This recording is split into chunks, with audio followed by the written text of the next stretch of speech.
They came to demand change, despite a deadly virus, despite the dangers of large crowds, and despite warnings to stay away.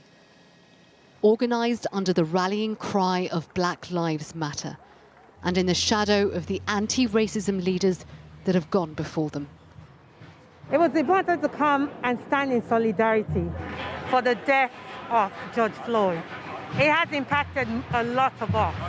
Seeing another human being, a black man, die in such a circumstance made me want to come out today and say enough is enough.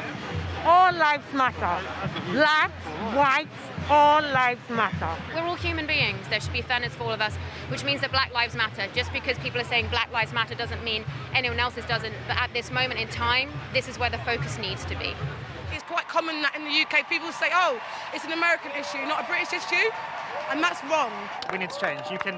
There is an enemy at the moment. The enemy is racism, and we can do something about it. We can't necessarily do something about coronavirus, but we can do something about this. The protests here were peaceful. They wore face coverings as they brandished signs, but there was little or no social distancing.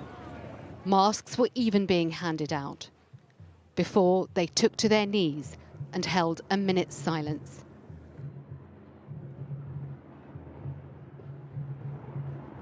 In a week that has seen thousands of people across the UK come out and stand up against racial injustice, so it is today that so many have turned up once again.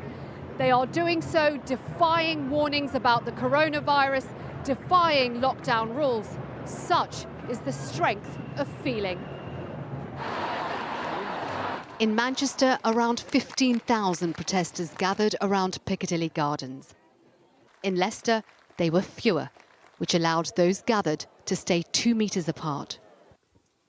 Many now want the current momentum to carry this global movement forward and bring about lasting change. Sejal Karia, ITV News, Parliament Square.